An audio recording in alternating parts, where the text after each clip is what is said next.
Menurut Anda Tuhan Yesus itu orang Yahudi yang taat atau bukan? Taat. Orang Yahudi taat kasih persepuluhan nggak? Kasih.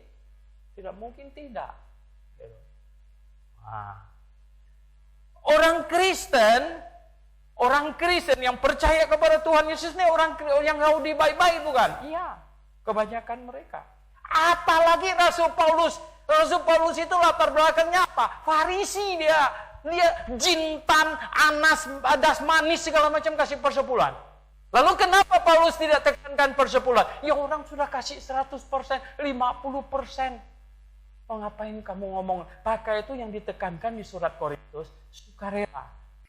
Persepuluhan ini diambil dari hasil ladang dan hasil ternak.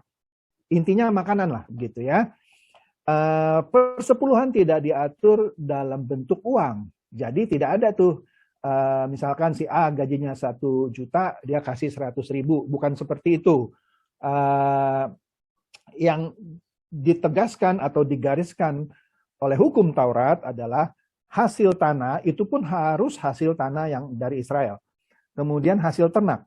Hasil perikanan dari laut tidak bisa juga dijadikan persepuluhan. Nah, kalau hasil ternak yang disebutkan di Alkitab cuma 4, lembu, sapi, kambing, domba. Ayam tidak bisa diberikan. Babi, apalagi babi waktu itu haram. Jadi nggak bisa orang beternak babi dikasih sebagai persembahan persepuluhan. Nah, oleh karena itu, orang yang kerjanya sebagai tabib, guru, pandai besi, tukang kayu, yang mendapatkan upah, dia tidak bisa bayar persepuluhan karena dia tidak menghasilkan dari tanah dan tidak menghasilkan dari ternak. Ada nggak rasul yang pernah menerima persepuluhan? Coba baca di Alkitab. Tidak pernah ada. Kenapa? Karena para rasul ini bukan orang Lewi yang tidak boleh menerima persepuluhan. Yesus pun kalau terima persepuluhan, dia bukan orang Lewi, Bani Yehuda ya. Dia dianggap mencuri. Mencuri haknya orang Lewi. Karena Tuhan Yesus selama hidupnya tidak menerima persepuluhan karena dia bukan suku Lewi. Pertanyaannya, apakah Tuhan Yesus dan murid-muridnya karena dia bukan Lewi kan? Apakah mereka mempersembahkan persepuluhan? Coba cek di Alkitab. Ada nggak yang namanya Tuhan Yesus dan 12 rasul membayar persepuluhan? Tidak pernah ada. Kenapa mereka tidak membayar persepuluhan? Padahal mereka kan orang Yahudi. Harus tunduk dong sama hukum Taurat. Kan hukum Taurat kan dikatakan tidak untuk dihapus. Gitu kan? Tidak ada. Kenapa mereka tidak bayar persepuluhan? Karena mereka bukan petani, bukan peternak. Tuhan Yesus anak tukang kayu. Dia mau bayar pakai apa?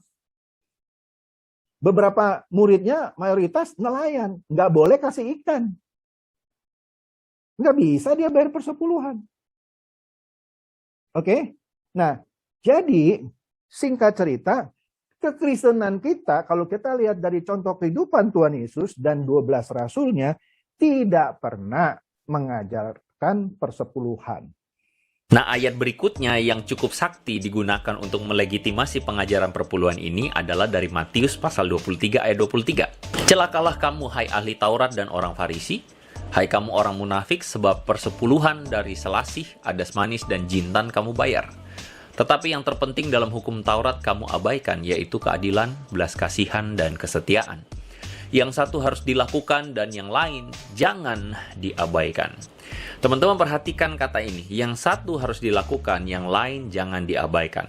Nah, ini kemudian diklaim kalau begitu perpuluhan pun wajib karena tidak ada yang boleh diabaikan. Bagaimana dengan hukum yang lain? Berarti hukum yang lain pun harus dilakukan. Apakah mereka yang mewajibkan perpuluhan itu juga melakukan kurban bakaran untuk pagi hari dan petang hari, kurban penebus salah, kurban penghapus dosa? Jadi apakah mereka juga melakukan hukum sunat? Apakah mereka juga melakukan hukum terhadap makanan-makanan yang pada saat itu diharamkan? Kalau semua hukum harus dilakukan, maka hukum tahun Yobel pun harus dilakukan. Yaitu pada tahun Yobel orang tidak boleh bekerja, tidak boleh menabur, tidak boleh menuai, dan tahun Yobel pun pun semua harta milik itu harus dikembalikan kepada orang yang memilikinya sebelumnya. Nah, kalau mereka tidak mengajarkannya, berarti sebenarnya ayat yang mereka pakai untuk mewajibkan perpuluhan, sebenarnya ayat itu pun menyerang diri mereka sendiri. Ada begitu banyak hukum di dalam perjanjian lama, kenapa yang dipaksakan dan diwajibkan hanya perpuluhan, sedangkan hukum yang lain tidak diwajibkan? Ya. Kalau kita mengatakan bahwa Torah itu masih berlaku, kita harus membaca Yakobus 2 ayat 10. Barang siapa menuruti seluruh hukum itu tetapi mengabaikan satu bagian daripadanya, ia bersalah terhadap seluruhnya. Dengan perpuluhan. Persepuluhan nggak apa-apa sih kalau ada pendeta mengatakan persepuluhan masih berlaku, tapi konsekuensinya dia harus melakukan yang 612 lainnya. Perpuluhan masih berlaku, silakan. Tapi jangan dipilah-pilah cuma satu atau dua yang enak-enak aja dong. Ada 613, jangan diambil satu.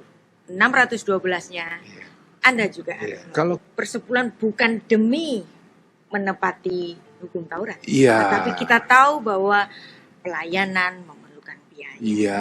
Kita mengasihi bahwa pelayanan ini, kita itu yang namanya sedekah. Sedekah itu berbuat keadilan. Iya. Misalnya gini, saya punya 5 roti. Nggak adil deh kalau 5 roti itu saya makan semuanya, saya jadi obesitas. Iya. Maka saya menyisihkan 4 roti lainnya untuk dibagikan ke orang-orang yang memerlukan. Iya. Jadi Iya. kita memiliki satu mindset bahwa ketika kita memberikan persembahan bukan karena mentaati hukum, tetapi karena cinta. Jika engkau mencintai, engkau pasti memberi. Yes. Jadi kalau kita memberikan persembahan bukan karena ditakut-takuti gara-gara ada kitab Malaki tentang binatang belalang pelahap, tetapi karena kita kalau cinta kamu akan memberi.